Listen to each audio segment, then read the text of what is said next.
Well, I think it was more of a fight as to, which side bowls less badly.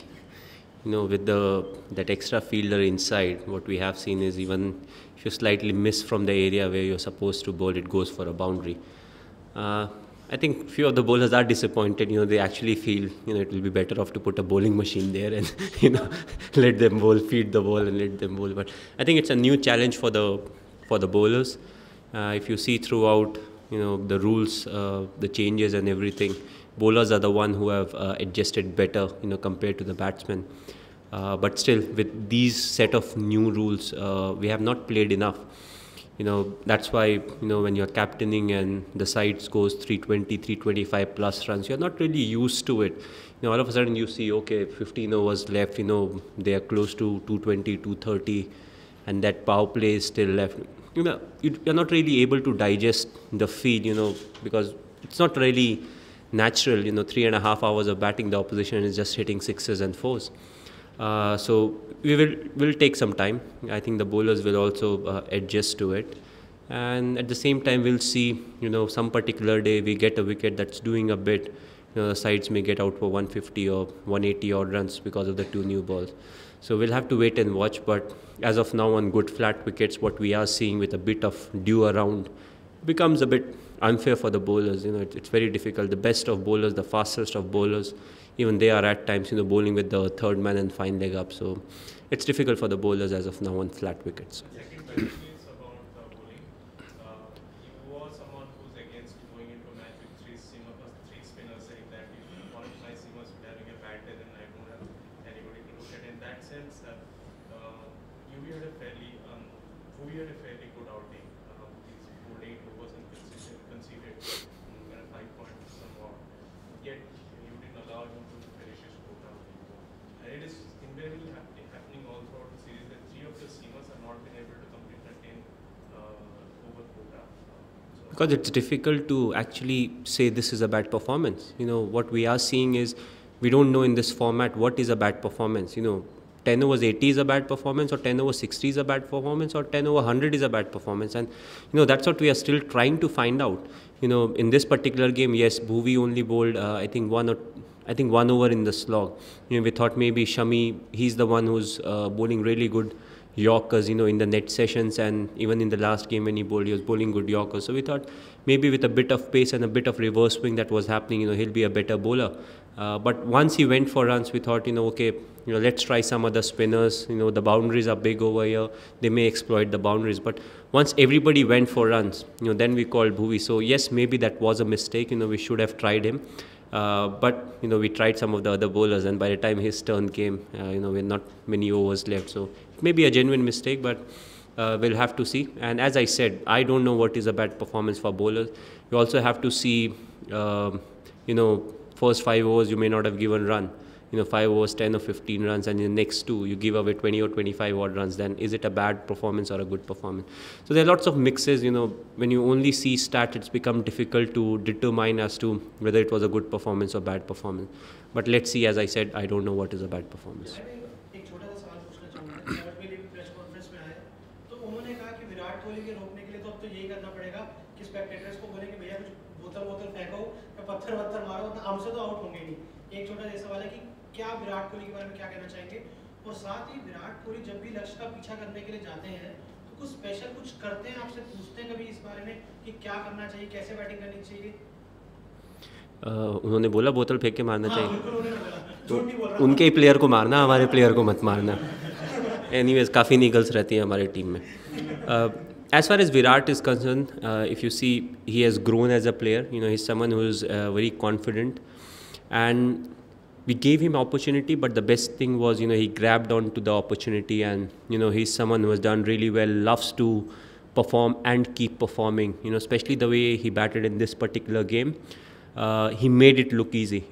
It got a bit difficult at the end. With the ball, with the kind of soil color, the ball, it's difficult to sight, and there was a bit of reverse swing for their fast bowlers. But still, the way he batted with ease, I think it was fantastic.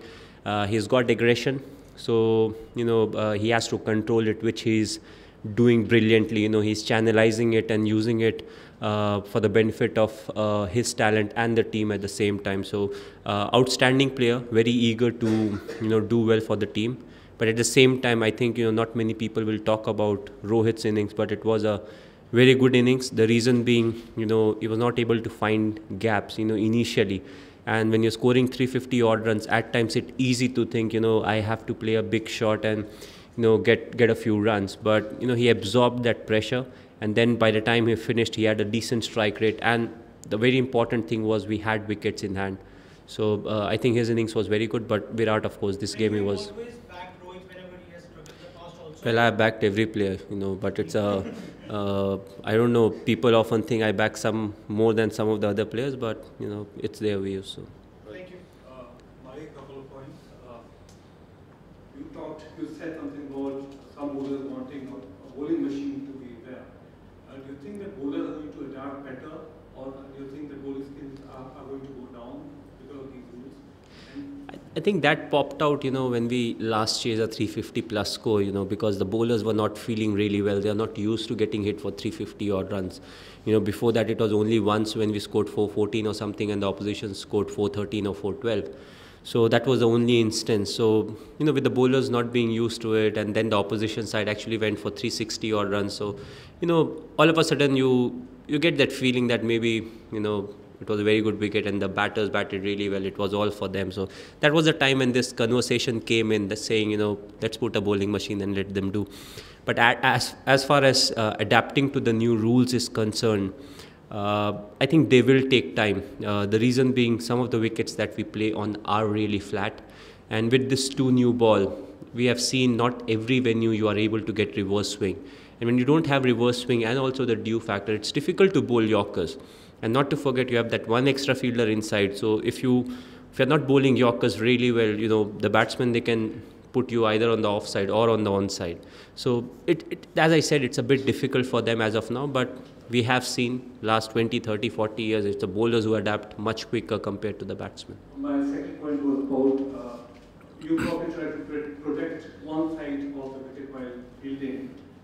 Are you able to do that? Even do that to protect you on one side? I don't know what I am doing, because still the opposition is scoring 350 odd runs. But I think what needs to be done is, with a particular kind of field set, it's important that the batsman, we force him to improvise so much that he has to hit over the fielder, because that's our best opportunity. If you have, for example, an off spinner is bowling, you have the point fielder up, then you should not give anything, through the point. And that's the only way of, going through what's happening right now. The spinners are not getting much turn. So anything that's slightly short, even on off stump, most of the good players of spin bowling, they are able to, take it through the cover point region for a boundary. So I think that's where the spinners, that's what their game plan will be, to pack one area and, if needed, if it's turning just a bit, bowl to the rough, let them hit over the fielder. More of that than, looking to deceive the batsman, unless you have someone who has got a brilliant, like a Dusra or a Googly, which is very difficult to pick. Otherwise, most of the bowlers, they will bowl quite in one areas and say, okay, if you have anything, you improvise, you play the reverse sweep or do whatever you want. I'm just looking to bowl there. You seem to have found a settled Dhoni combination like Shikhar and Rohit. How significant is that to have a settled pair at the top? I think it always helps, because especially our team, the Indian team, we are so much used to good opening batsmen. When Gautam and Virupa were doing really well for us, if you see that stretch also, we did really well. The middle order also came into action, scored runs. And if the opener or one of the openers fails, still the middle order does its work. So I think with 2 openers, who spend a bit of time in the middle, it sends a sense of calm in the dressing room, and from that point, you just keep growing and you say, okay, let's go and get a partnership going. Because even today, I think Rohit and Shikhar, the way they started, you never think, all of you have covered cricket a lot. You look at them and not even once you think, okay, they're looking to chase 350 odd runs. So I think that's something that's really good. It gives you a calm and composed dressing room.